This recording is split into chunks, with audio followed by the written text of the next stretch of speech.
I'm Anton Flores, and we're here in LaGrange, Georgia, which is about 70 miles southwest of Atlanta. And I have been living in this town since 1993. Came here initially to work as a school social worker. At that time when I was interviewed, it was never even asked of me if I was bilingual, because at that point the Latino immigrant community in LaGrange, much like most of Georgia, was still newly arriving, I guess would be the best way to say it. But with the construction of the Olympics, even as far as out here as LaGrange, Georgia, we saw an influx of Latinos initially coming in to do a lot of construction work and then spreading out into other sectors of the LaGrange community. And so the Latino immigrant community grew.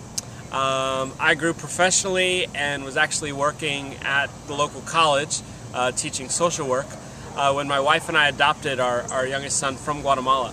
That decision led us to then attend a Spanish language church, and it was during the attendance at that Spanish language church that we began to develop relationships with these first wave immigrants, and it was really our introduction into the realities of how this invisible part of our community was living, how they were thriving, how they were struggling, and the unique issues that befall them.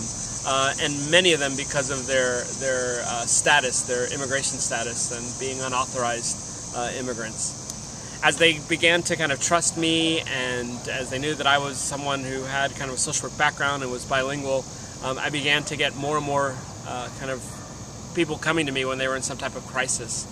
And so it was 4 years ago, in 2006, that I kind of just made a radical decision.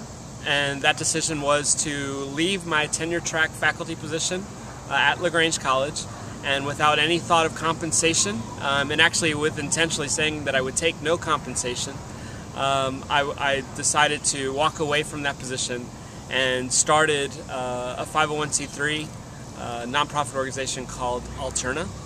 Unlike most organizations, though, it doesn't strive to have a lot of staff. Instead, what we are is a community. We have 5 houses in this neighborhood where we live interdependently with immigrant families from Latin America. There are 4 immigrant families that we have some type of cooperative housing agreement with, and our family. And together we share meals. We celebrate live happenings. We are there for each other through medical crises. We just do life together. And the name Alterna, it comes from the root of alternative, or in Spanish alternativa, because what we're trying to do is we're trying to demonstrate that in this polarizing issue called immigration debate, that there is an alternative reality, that another world is possible as it relates to the way that we interact with first wave immigrants, even here in Georgia. And so we try to humanize the story, not politicize it. Here in this neighborhood, we have once again lived here for now I guess about 15 years, and it's a wonderfully diverse neighborhood, economically diverse, ethnically diverse, and we just love being neighbors with the folks here. And one of the things we do is, I think the reason why we're here is we also have a garden. Although there's a lot of weeds right now, if you look a little closer, you can see a lot of the spring or summer crops that we have here. And this has grown over the time. In the back there's blueberries, and then we have our seasonal crops. And way in the back we have our chicken coop with about 30 chickens. And neighbors as well as immigrants come and help plant and then share in the bounty freely. So it's great, local, organic. And it's also a wonderful way to tear down walls and build bridges where there once were walls. So beyond that, I do a lot of work around immigrant advocacy. I'm one of the co-founders of Georgia Detention Watch, where we do a lot on immigration detention matters.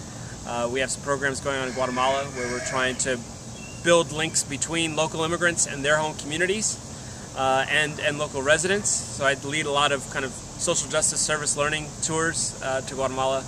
And then here, once again, just continue to walk alongside immigrants, both in their joys of life, but also just try to accompany them whenever they are victims of some type of injustice.